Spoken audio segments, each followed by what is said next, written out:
Hey everybody, this is Claire, and this is Small Joyful Things. As always, I go to thrift stores or I go to estate sales, or sometimes I buy things from Craigslist, and I try to look for things that I personally find interesting or that I think you guys might find interesting. And then I try to find out as much as I can about them and then tell you guys about them. So here's what I got today. And I'm afraid that what we have is a bit of a lesson that, first of all, I should not buy milk glass. Second of all, you should really do the research before I buy the milk glass. So we have a vase here. I bought this vase for $6 in an actual antique store. Okay, and I've got my measuring tape on twist up. Okay, it's 7 inches long, or tall, I should say, and then widest point, and 3 3/4 inches. It's a quite sizable vase, and it's kind of nice. You can see it's got this very interesting pattern on it. This like bobbled, I don't know what you call that, chain pattern. It actually does have a name. Obviously, there are no markings except it has a 20 embossed onto the base. And I could pick it up, and I thought it was interesting. I thought it was kind of had this nice translucency to it. I thought it's possible it's going to be like Art Deco kind of thing. Maybe it's gonna be something good. Maybe it'll be a Westmoreland. Maybe maybe it's one of the lesser known Fenton designs. I just thought, for $6 I'll take a chance. Guys, I did not do well with this one, I'm afraid. So what we have here is an Anchor Hocking Teardrop and Pearl vase. I spent $6 on it. It is worth probably maybe 10 to 15 at most.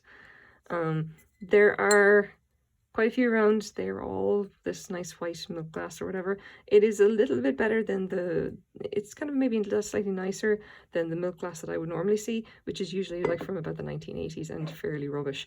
Like they're just very indifferent. Like milk glass used to be kind of much more collectible than it is now, but there's a lot of it out there. I see it in thrift stores all the time, especially the little bud vases. Nobody wants it. It's like clear. It's almost as bad as clear glass. Unless you see something that's very interesting, I'm just not going to bother like with milk glass anymore, unless I see something that I absolutely think is good. This was a bit of a shot in the dark, and really I shouldn't have taken that shot. But anyway, here it is. This one's probably from like the 1960s. It's like they call it teardrop and pearl, obviously, because this is 2 teardrops, one on top of the other, and the pearl in the middle, and you can see that people they sell them in lots of 3 or multiples. As far as I can tell, they did do them in more than one color.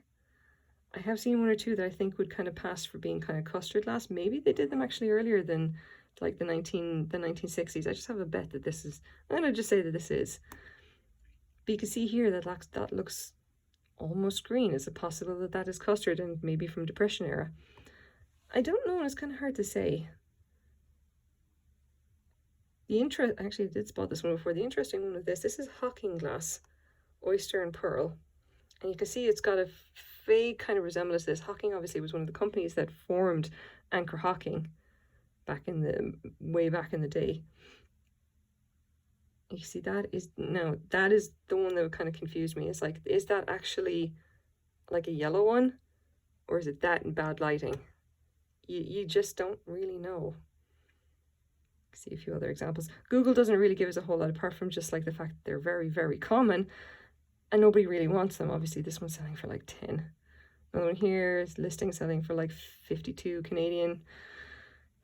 Another one here is 15. Like, I'm pretty sure this would not even be worth the trouble of shipping it out, which is a bit of a shame, but again, I like to think that I win more than I lose when I take bets like this. But anyway, if we look at eBay, we have quite a number of listings, all kind of varying. Some people are actually not even sure, are they Anchor Hocking? But you can see the 2 of them here are shipping for $8 or whatever. Nobody really wants them. They're more milk glass. I should have left it on the shelf. Now, obviously there's a lot of listings. If you look at sold, what do we see? Not really a whole hell of a lot. There's one here sold for 12. Shipping is ridiculous. And then a few other results of just no important, which obviously aren't the same thing. It's basically something that's getting picked up by the keywords, nothing related to what we were actually wanting, which is just this. That is a very bad sign. If you look at the comparable listings on eBay and find like almost nothing has sold in the last like 90 days, then you're in trouble. You've either got like something that's either incredibly rare, which means there should be no active listings for it all, or something that just does not sell. If there are lots of listings and there's no, so yeah, lots of listings, not many comparable sales, something that nobody wants at any price. But that's not all that's going on here, unfortunately. Now, I don't know if you guys are going to be able to see this. You can just about see it there. That tiny, tiny little line. My camera can focus, I'm not even sure if it can. Yeah, you can see just about there is where it hit. At some point, somebody dropped this and gave it a hairline crack. The antique store, in fairness, had no idea. Anything that they had that was damaged was actually, or you know, had a chip or crack or anything like that, actually had on the label as is. This did not. I'm pretty sure they did not see that at all. It's just very hard to see. Like, I certainly didn't see it when I was buying this. I just thought, oh, you know, kind of nice, interesting middle class vase that maybe might be something more. It's not. It's damaged. It's basically less than worthless now. So I'm afraid that, you know, having said everything here, and, you know, even though it's kind of interesting, I guess, this is going to go back to the thrift store. It's possible that someone will take it and use it and not mind the fact that it's cracked at the base. Such is the way of things, unfortunately. So I'm afraid that this is going to be a kind of a short video. Not really a whole lot we can say about this, except that I really should be paying more attention and maybe doing a little more research when I'm actually in a store. So you know, again, I like to trust my instincts, and most of the time, you know, I win more than I lose. So my instincts are good.